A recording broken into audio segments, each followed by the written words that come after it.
Bom dia, pessoal. Espero que todo mundo esteja bem por aí. Hoje é dia 28 de novembro e é um sábado letivo, tá, pessoal? É um sábado letivo porque a gente está antecipando o dia 21 de dezembro. Então, para... Meu filho está dando as contribuições dele também. Então, para que no dia 21 de dezembro vocês não tenham que estudar, né, possam ter um descansinho aí no Natal, e nós, professores, também, tá tendo essa antecipação de dia letivo para hoje, sábado, tá? E aí eu vou aproveitar para tirar uma dúvida que eu recebi essa semana. E aí eu resolvi explicar de novo de uma outra forma para ficar mais claro para vocês, tá? A diferença entre insulina e resistência insulínica, porque eu tô vendo que tem alguns colegas que ainda não conseguiram pegar, não conseguiram entender direitinho o que que é e o que que tá acontecendo, beleza? Então vamos lá. Eu separei alguns aspectos, poucos aspectos para a gente focar, para vocês entenderem sobre as duas coisas. Vamos lá. Primeira coisa, a insulina é um hormônio, tá? É um hormônio produzido no nosso órgão pâncreas, beleza? A gente até já falou sobre isso anteriormente. Então, a insulina é o hormônio produzido no pâncreas, que tem uma ação fundamental no nosso metabolismo. Aqui eu vou entrar um pouquinho em macronutrientes. O que que acontece? Quando você come, dentro do seu prato, vamos dizer assim, no almoço, você tem ali arroz, feijão, carne, você tem vegetais, vamos supor que você tem ali um chuchu, e você tem uma salada. Em todos esses alimentos, você tem alguma quantidade de carboidratos, alguma quantidade de proteínas e alguma quantidade de gordura. Outros mais e outros menos. Por exemplo, o arroz, ele é um alimento que tem uma quantidade muito maior, ele é muito marcado mais pelo carboidrato do que pela proteína. A carne, por exemplo, ela tem muito mais proteína do que carboidrato, beleza? Então vamos lá. O que seria esse carboidrato? O carboidrato é a fonte de energia nossa, dos seres humanos. Então, quando você come ali um arroz, quando até no feijão também, quando você come um macarrão, quando você come pão, quando você come batata inglesa, aquela batata inglesa é aquela que a gente faz a batata frita, tá? O purê ali.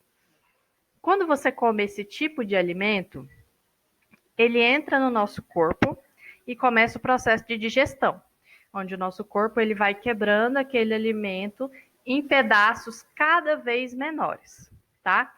Conforme vai quebrando esse alimento em pedaços menores, aí você tem a glicose. A glicose é uma molécula de açúcar, de uma forma assim bem simples para dizer para vocês o que, que é, para explicar, é simplesmente açúcar, tá? Então, por exemplo, você comeu arroz agora. Você comeu arroz, você mastigou, e conforme vai passando pelo seu organismo, as enzimas vão transformando aquele arroz em pedaços cada vez menores, até que ele vire glicose e vá para a sua corrente sanguínea. Então, do seu sistema digestivo, ele vai para a corrente sanguínea, certo? Beleza, então eu comi arroz, foi transformado em glicose e foi para a corrente sanguínea. Ora, se eu acabei de colocar a glicose na corrente sanguínea, o que, que vai acontecer? A glicemia, que é a quantidade de glicose no sangue, na sua circulação, vai aumentar. Se você comeu, teve todo esse processo, virou glicose e foi para a corrente sanguínea, então quer dizer que a glicemia aumentou. Beleza? Até aí, a glicose foi digerida, mas ela ainda não cumpriu o seu papel. Ela foi preparada, aquele arroz que você comeu, ele foi preparado para cumprir o seu papel dentro do seu corpo, mas ele ainda não cumpriu, tá? Como é que ele vai cumprir o seu papel? Aí entra a insulina. A glicose está lá bonitinha na sua corrente sanguínea, certo? A insulina tem o papel de ir lá, pegar a glicose pela mãozinha e falar: vem aqui, minha filha, leva ela para dentro da célula. Imagina que a célula é uma sala, tá? Que está com a porta fechada. O que que a insulina faz? Ela pega a glicose pela mãozinha e abre a porta da sala para ela e fala aqui, minha filha, você tem que entrar aqui, ó. É aqui que você tem que ir. Beleza? Então é isso que a insulina vai fazer. Ela vai abrir a porta para a glicose entrar, tá? E aí, quando a glicose entra na célula, ela vai cumprir o seu papel. Se ela estiver na corrente sanguínea do lado de fora da célula, ela não vai cumprir o seu papel. E qual é o papel da glicose? Ser a nossa fonte de energia. Beleza?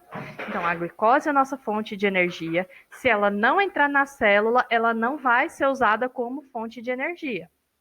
Se ela ficar na corrente sanguínea, o que, que vai acontecer? O nosso corpo não desperdiça nada. Aquilo que não está sendo usado é transformado em depósito. Nosso corpo vai armazenar aquela energia. É uma questão de sobrevivência. Se eu tenho energia que não está sendo utilizada, eu vou transformar em gordura para utilizar essa energia depois, tá? Então, por isso que se a insulina não estiver funcionando direito, a glicose aumenta e a quantidade de gordura armazenada vai aumentar, tá? Beleza? Aqui eu coloquei para vocês duas imagens. Uma aqui são as fitinhas aqui e os aparelhos utilizados para aferir a glicemia. Por quê? Quando a gente fala em insulina, geralmente a gente já lembra de diabetes, que é uma condição onde a pessoa geralmente não tem a insulina ali produzindo totalmente seus efeitos e a glicemia fica alta no sangue. Então, muitas vezes a pessoa tem que fazer o uso de insulina sintética para poder regular essa questão da quantidade de energia no corpo, tá?